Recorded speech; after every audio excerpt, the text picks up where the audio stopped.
What if you looked across a crowded room or into a rain-streaked window and saw yourself? Not just someone who looks like you, but a perfect breathing copy, living a life that could have been yours. This isn't a coincidence. It's a terrifying glitch in the fabric of reality, a sign that you may not be as unique as you think. Today, we're exploring 3 true, unsettling accounts from people who came face to face with their own double, and discovered that one of them was an imposter. But before we dive into that abyss, make sure you are subscribed to Whispered Fear and have activated the bell. You wouldn't want to miss the warning when your own story is told.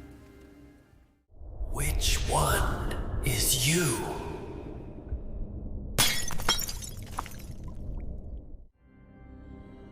There is a particular kind of dread reserved for the commuter.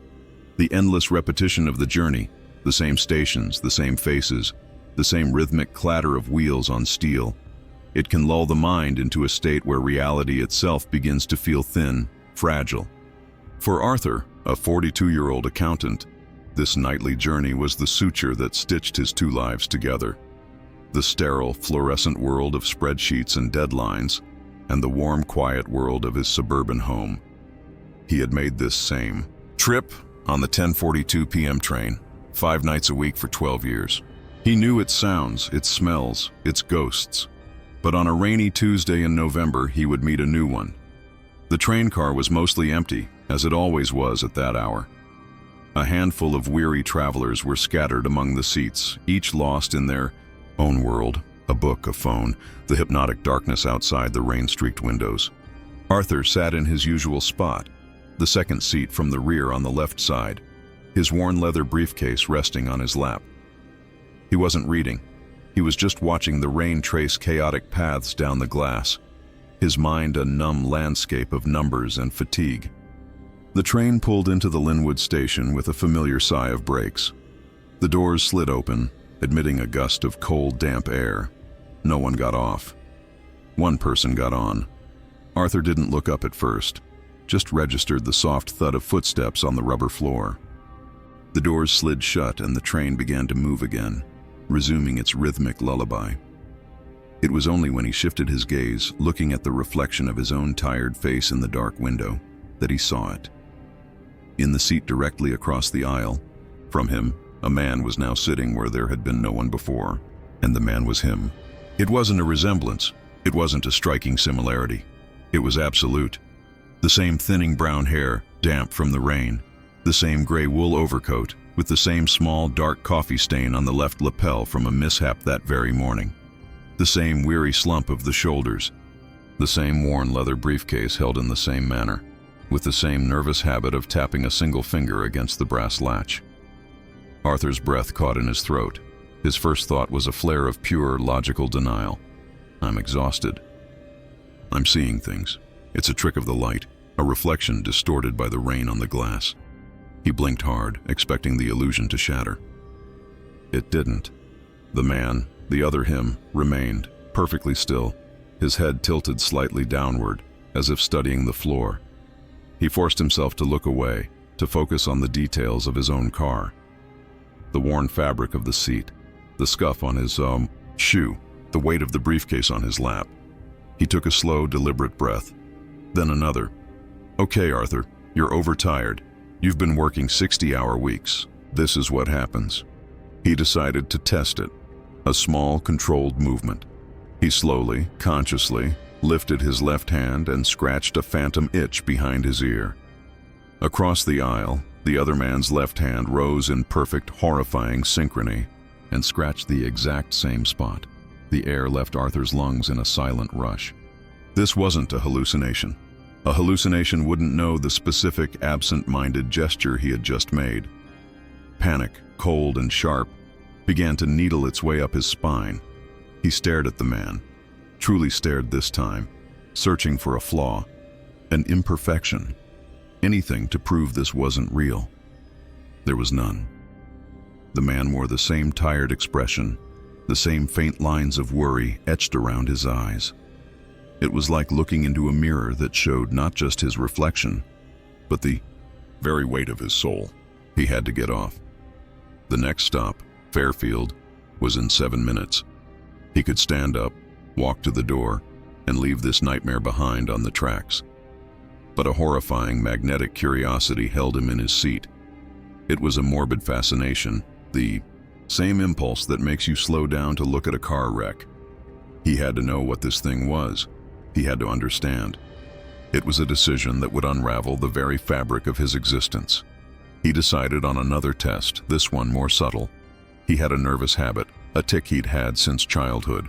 When anxious, he would drum his fingers on a hard surface in a specific pattern, 3 quick taps, a pause, then 2 slow ones. He placed his hand on his briefcase and, under the guise of adjusting his grip, performed the sequence. Tap, tap, tap, tap to tap. Across the aisle, the other man's fingers twitched on his own briefcase. And then, they moved, drumming out the exact same rhythm, a perfect, silent echo of Arthur's lifelong anxiety. But this time, there was a difference. The mimicry wasn't simultaneous. It was delayed by a fraction of a second, like a lagging video feed. It was as if the creature, whatever it was learning, processing, and then flawlessly replicating his actions. A new, more profound terror began to dawn on Arthur. This thing wasn't just a reflection.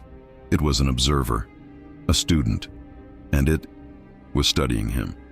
He felt a sudden chilling thought enter his mind. A plan of action. I'll get up and move to the next car, see if it follows. But before he could even tense his muscles to stand, the other Arthur slowly, deliberately stood up. It didn't look at him. It simply rose, turned, and began walking toward the door leading to the next car. It was performing the action he had just conceived. It knew his thoughts. The world tilted. The rhythmic clatter of the train seemed to fade, replaced by the roaring of blood in his ears. This wasn't a doppelganger, a simple double. This was a replacement, a thing that was downloading his very being, his habits, his anxieties, his intentions, and it was learning fast. He watched, paralyzed, as the figure disappeared into the next car. For a moment, he was alone again. The relief was so intense it was nauseating. He slumped back in his seat, his body trembling. It's gone. It's over. He told himself he would get off at Fairfield, call his wife, tell her he was taking a cab, that he was unwell. He would never ride this train again. The train slowed for the Fairfield stop. The automated voice announced the station. Arthur stood up on shaky legs, his briefcase feeling impossibly heavy. He walked to the doors, his eyes fixed on the platform. Outside, the doors hissed open. He took a step forward, out into the cold, clean air, and then he stopped. Standing on the platform, among the few people waiting to board, was the other Arthur. It was looking right at him, and it was smiling. Not Arthur's tired, polite smile, but a wide, predatory grin that didn't touch its eyes. Those eyes, they were wrong. He hadn't noticed it before in the dim light of the train, but now, under the harsh station lights, he could see. They were flat, dark, and utterly devoid of light, of life. They were like the eyes of a shark. The doppelganger gave a small, almost imperceptible nod, as if to say, "You're too late." Then it turned and blended seamlessly into the small crowd, walking away towards the station exit, towards the street, towards Arthur's life. The train's doors began to close. A warning chime sounded. Arthur stood frozen on the platform, watching the figure that wore his face disappear into the night. He had a choice: chase it, or get back on the train and go somewhere, anywhere else. But where could he go? The thing had his face, his clothes, his mannerisms. Who would believe him? He was the copy now. With a lurch, the train began to pull away, leaving him alone on the cold, empty platform. He was stranded. He reached into his pocket for his phone, but his hand came out empty. He checked his other pockets. Nothing. He looked down at his briefcase. It was his, but it felt alien in his hands. He frantically fumbled with the latches and opened it. It was empty. No laptop, no files, no wallet, nothing. The other Arthur, the one with the shark's eyes, had taken everything. Not just his identity, but the very proof of his existence. He stood there for a long time as another train roared past in the opposite direction, its wind tearing at his coat. He had no money, no phone, no identification. He was a ghost. He thought about his wife, his home. He pictured the doppelganger walking up to his front door, putting the key in the lock, stepping inside. He pictured his wife, Laura, greeting him with a smile, completely unaware that the man who had just walked in was not her husband. A new, horrifying thought took root. The coffee stain on the lapel. He had spilled it that morning. The doppelganger had it too. But how? It wasn't a memory or a habit. It was a physical detail. Had it been watching him all day? From where? He started walking, with no destination in mind, just moving through the cold, unfamiliar streets of Fairfield. Hours passed. The sky began to lighten in the east. He found himself standing in front of a small, all-night diner.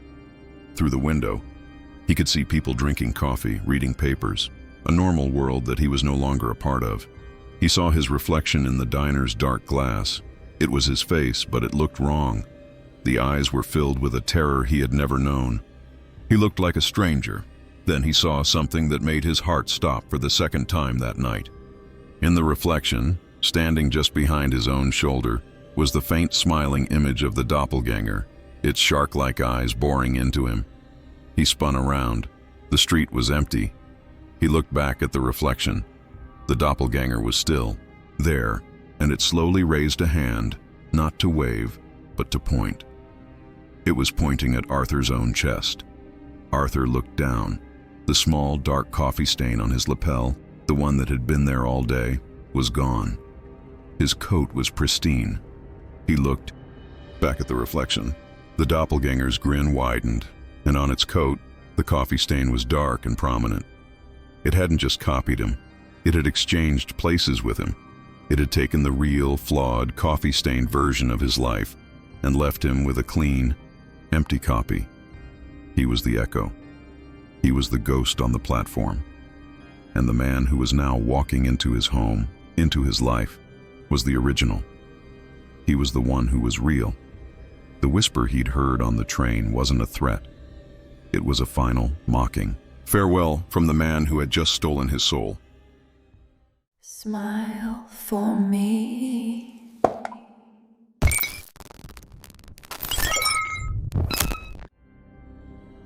We trust mirrors. We rely on them for the simple, unvarnished truth of our own existence. They are our silent partners in the daily ritual of becoming ourselves, tying a tie, applying makeup, checking for something caught in our teeth. They reflect what is there.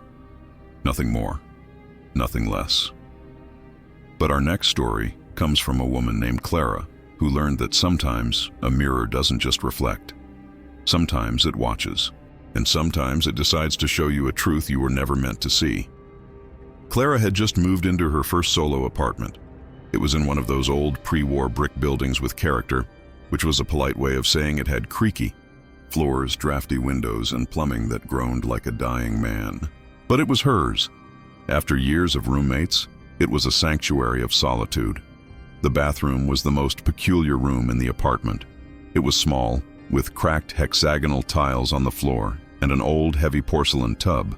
But the centerpiece was the mirror. It was a large, ornate medicine cabinet, likely original to the building, with a beveled edge and dark, silver-black spots blooming like ghostly flowers behind the glass.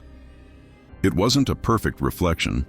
It was flawed, warped, and seemed to hold the shadows a little longer than the rest of the room. For the first few weeks, her routine was mundane. She'd get ready for work in the morning, wash her face at night, all under the mirror's cloudy, indifferent gaze. She was often tired, working long hours as a paralegal, and would sometimes catch herself staring into her own reflection, lost in thought, her face a mask of exhaustion. The first strange occurrence was easy to dismiss. One evening, while brushing her teeth, she glanced up and thought she saw her reflection blink out of sync with her. She blinked again, testing it. Nothing. Her reflection mimicked her perfectly. "I need more sleep," she thought, rinsing her mouth and heading to bed, the image already fading from her mind like the tail end of a dream. A week later, it happened again, but this time it was undeniable. She was leaning over the sink, washing her face, her eyes closed. When she opened them and straightened up, water dripping from her chin, she looked into the mirror. For a split, Second, the face staring back at her was not one of fatigue. It was one of cold, calculating anger. The eyes were hers, but they were filled with a loathing so intense it made her physically recoil. She stumbled back against the bathroom door, her heart kicking against her ribs. She stared at the mirror, but the face was gone. Her own frightened, wide-eyed expression was all that looked back. She didn't use the bathroom for the rest of the night. She told herself it was a waking nightmare, a hypnagogic hallucination, a term she'd found online after a frantic search. Her logical mind desperately clung to the explanation. She was stressed, overworked, living alone for the first time. Her brain was just glitching, but the glitches became more frequent and more specific. Sometimes, she'd see the reflection of a shadow darting behind her in the mirror, but the hallway behind her would be empty. Other times, the expression in the mirror seemed to lag a moment behind her own, a subtle, unnerving delay. She started to dread her own reflection. She began taking shorter showers, brushing her teeth with her back to the sink, avoiding eye contact with the silvered glass. The mirror, once a simple object, had become an antagonist in her own home. It was a silent, watching presence. One Friday night, after a particularly grueling week, she came home, poured a glass of wine, and decided she had to confront her own paranoia. She was an adult, a logical person. She was not going to be terrorized by a piece of antique glass. She walked into the bathroom, placed her wine glass on the edge of the sink, and stood before the mirror, forcing herself to look. She stared into her own eyes, searching for any flicker of strangeness. For a long time, there was nothing. Just her own tired face looking back. She saw the dark circles under her eyes, the tension in her jaw. She saw a woman who was lonely and overworked. She almost laughed at her own foolishness. She took a slow, deliberate breath, and a wave of relief washed over her. It really was all in her head, and in that moment of relief, as her own face remained perfectly still, her expression neutral, the reflection in the mirror gave her a slow, wide, triumphant smile. It wasn't a hallucination. It wasn't a trick of the light.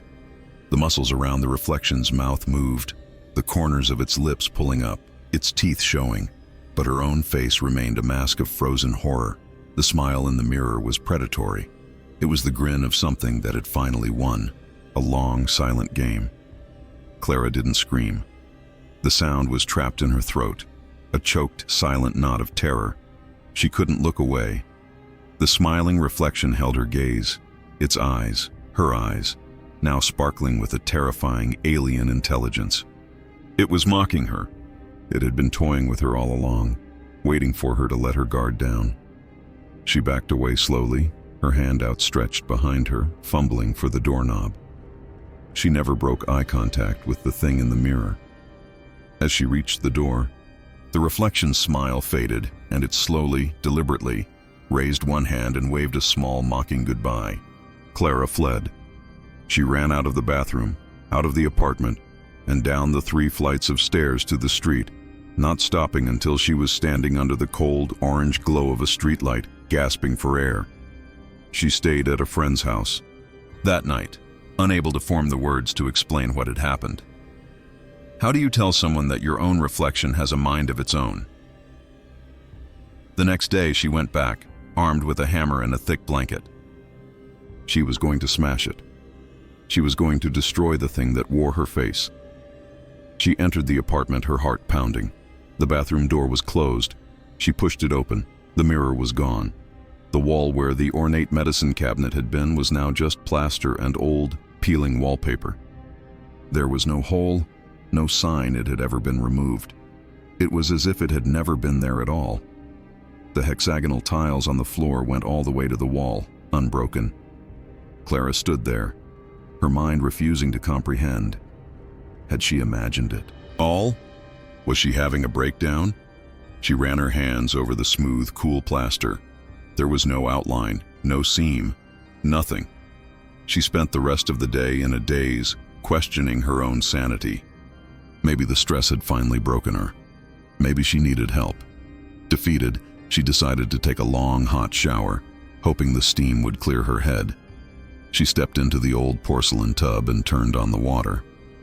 As the bathroom filled with steam, she closed her eyes, letting the hot water run over her. After a few minutes, she opened them. The steam had condensed on the smooth plaster wall where the mirror used to be, and in the condensation, traced by an unseen finger, were 2 words: "I'm out." The terror that seized her was a new kind, a deeper kind. The thing wasn't trapped in the mirror anymore. Smashing the mirror would have done nothing. She had been its prison, and now it was free. She jumped out of the shower, not bothering to grab a towel, and ran through the apartment, her mind racing. Where did it go? Was it still in the house? She stopped in front of the dark screen of her television in the living room. Her heart pounded as she stared at her own faint, distorted reflection in the black glass. For a moment there was nothing. Then, slowly, a smile spread across the face in the reflection. A wide, predatory, triumphant smile. She stumbled back, a scream finally tearing from her throat. She ran to the window overlooking the street. Her reflection looked back at her from the dark glass, and it too was smiling. It was everywhere. It wasn't a doppelganger in the traditional sense, a physical double walking the earth. It was something worse. It was a parasitic reflection, an entity that had detached itself from her and could now inhabit any reflective surface. It was her own personal ghost, forever tethered to her, forever watching. She covered every mirror in the apartment with sheets and towels. She avoided windows at night. She stopped looking at her own phone if the screen was dark. But it was no use. She would catch glimpses of it in the reflection of a puddle on the street, in the chrome of a car bumper, in the dark lens of a security camera. It was always there, at the edge of her vision, a silent, smiling mockery of her own face. The last time she saw it clearly was a week later. She was in a crowded elevator, staring at her own feet, trying to avoid the polished steel doors. But as the elevator stopped and the doors slid open, she couldn't help but look up. In the reflection, standing among the other passengers, was her smiling doppelganger. But it wasn't just smiling. It was looking at the woman standing next to her in the reflection, a woman who hadn't noticed a thing. And as the real doors opened, and the real woman stepped out, the doppelganger's reflection turned its head, its smile fading, and began to study its new subject with a look of cold, curious appraisal. Clara realized the horrifying truth. It wasn't attached to her anymore. It was free, and it was hunting. Who is watching the cameras? The night shift is a world unto itself, a pocket dimension where time moves differently, where the familiar architecture of the day becomes an alien landscape of shadow and silence. For Frank, a 58-year-old security guard, this was his kingdom. For 10 years, he had watched over the empty, silent floors of the Sterling Commerce Tower, a 30-story monolith of glass and steel. His only companions were the rhythmic hum of the building's life support systems and the bank of 16 security monitors that were his eyes and ears. He found comfort in the routine, in the predictable silence. He believed he knew every shadow, every echo, every secret the building held. He was wrong. His shift began, as always, at 11 p.m. The last of the cleaning crew would leave, the final lock would click into place, and Frank would be alone with the building until dawn. He would do his rounds, then settle into his worn chair at the security desk in the main lobby, a small island of light in a vast, dark ocean. The monitors showed him the building's empty arteries, silent corridors, vacant cubicles, still conference rooms, and the deep, black void of the underground parking garage. The first anomaly occurred at 2:17 a.m. Frank was watching the feed from Camera 12B, which covered the west corridor of the 12th floor, the accounting department. It was a static, lifeless shot, as it had been for a decade. Then a figure walked into frame. It was a man walking with a slight limp, his gait familiar. He was wearing the standard-issue security guard uniform. He had graying hair, a weary posture, and he was holding a large, industrial flashlight. He looked exactly like Frank. Frank leaned forward, his coffee forgotten. His heart began a slow, heavy drumbeat against his ribs. It's a new guy, was his first thought. They hired another night guard and forgot to tell me. It was a flimsy, desperate piece of logic. They hadn't hired a new guard in 5 years, and no new guard would have his exact uniform, his exact limp, a souvenir from a fall he'd taken last winter. He watched, mesmerized, as the figure on the screen continued down the hall. The man stopped, turned, and shone his flashlight directly into the camera lens, flooding the monitor with a blinding white light. The screen went to static. Frank's hands were trembling. He quickly switched feeds, cycling through the other cameras on the 12th floor. They were all empty. The man had vanished. After a moment, the feed from camera 12B returned. The hallway was empty, silent, as if nothing had happened. He replayed the recording. The footage was there, undeniable. The man, his walk, the flashlight, beam. He played it again and again. It was him. A perfect, impossible copy. He checked the building's entry logs. No one had entered since he had come on shift. He was locked in, alone. Except he wasn't. He spent the next hour glued to the monitors, his eyes darting from screen to screen, searching for the phantom guard. The building remained still. The silence felt different now, heavier, charged with a terrifying potential. He began to question his own mind. Was he seeing things? Was the loneliness of the job finally cracking his sanity? Then, at 3:42 a.m., he saw him again. This time on the 24th floor, the executive suites. Camera 24A. The doppelganger was standing in the middle of the plush, empty reception area, not moving, just staring at a large, abstract painting on the wall. It was a painting Frank knew well. He hated it. He thought it was pretentious. He'd often mutter a complaint about it as he passed on his rounds. As if hearing the thought, the figure on the screen slowly turned its head, its gaze moving from the painting and fixing directly on the camera. It didn't have a flashlight this time. Its face was clear in the dim emergency lighting. It was his face, but the expression was wrong. It was an expression of profound sadness, of a deep, weary sorrow that Frank had never seen on his own face. The figure held his gaze for a long, unnerving moment, then simply turned and walked out of the camera's view. Frank felt a chill that had nothing to do with the building's air conditioning. This was no longer just a strange occurrence. It felt like a message, a performance meant only for him. The thing wasn't just in the building. It knew it was being watched. He had to do something.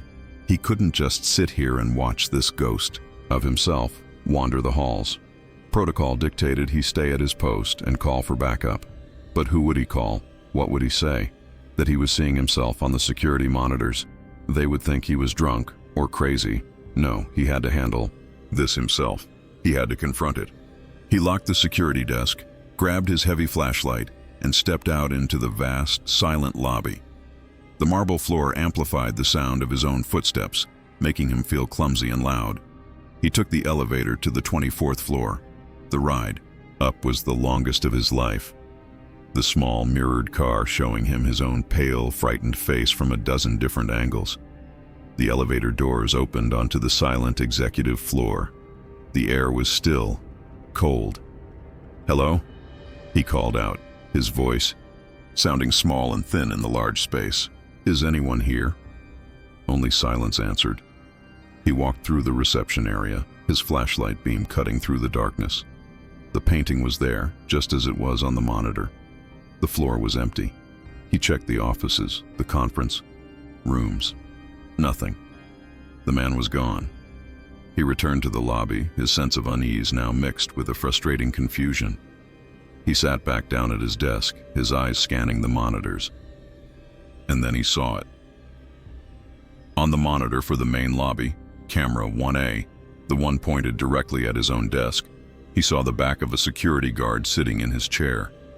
It was him. He was watching himself, sitting at his own desk, but he was standing in the elevator lobby. He spun around. The desk, his chair, the bank of monitors, they were 50 feet away, and someone was sitting in his chair. He was seeing two places at once, the reality of his own 2 feet on the marble floor and the impossible reality on the screen. The figure in the chair slowly turned as if sensing his gaze. It was him. And it raised a hand, not in a wave, but pointing. It was pointing at the monitor for the sub-level parking garage. Frank's eyes darted to that screen. The garage was a place he avoided. It was deep, dark, and the echoes were unsettling. The monitor showed the rows of empty parking spaces under the harsh glare of the fluorescent lights. Then, from behind, a concrete pillar, the Doppelgänger emerged. It walked to the center of the garage, stopped, and looked directly up at the camera, and it began to speak. There was no audio feed from the garage, but Frank could read the lips perfectly. It was mouthing a single word, over and over. Liar. Frank felt the last of his composure shatter. This was a direct accusation, a psychological attack. He grabbed the microphone for the building's PA system, his hand slick with sweat. He flicked the switch. His voice boomed through the empty building, a godlike, echoing command. "Who are you? Show yourself." On the monitor, the figure in the garage stopped mouthing the word.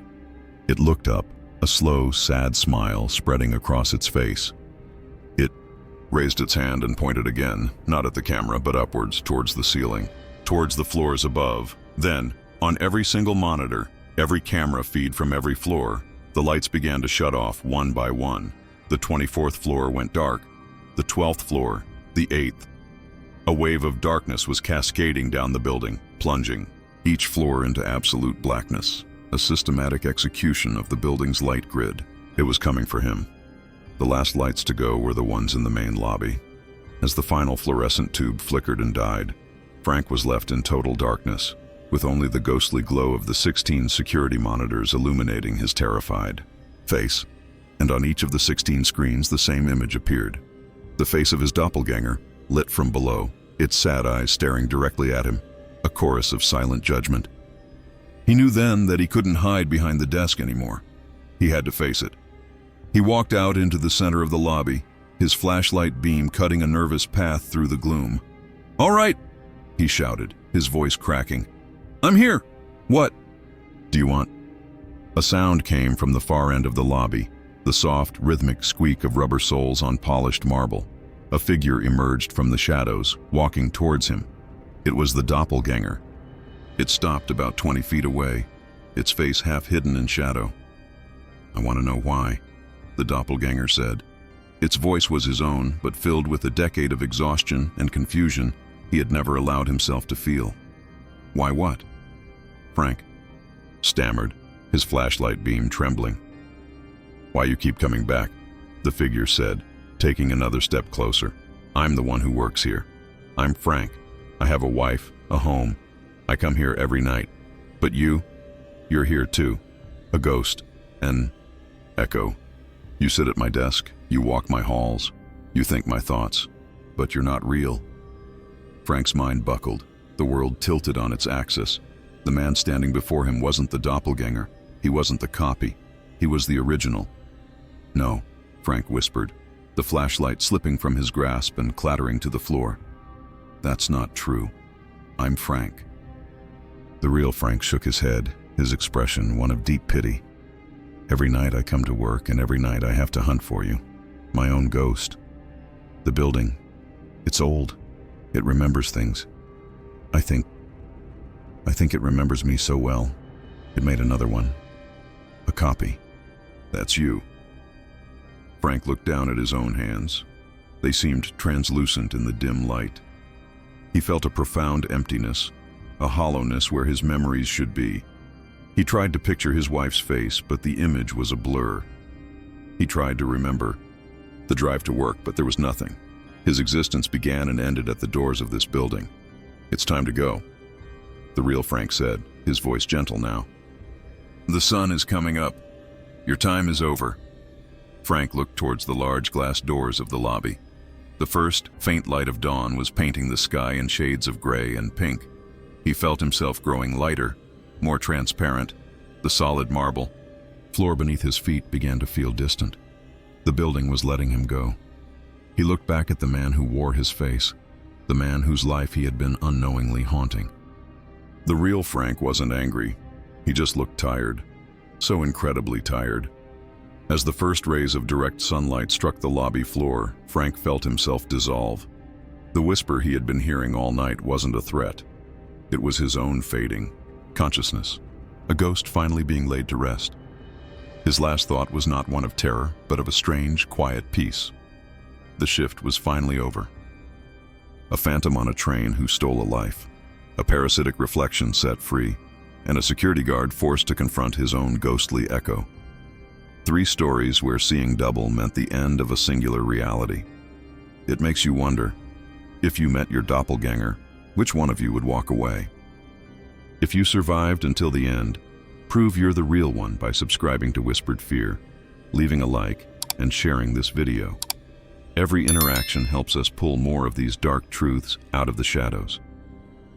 Now, if you're ready to question everything else you think is real, click the video on your screen to hear 7 true unsettling stories of glitches in the Matrix. See you there, if reality allows it.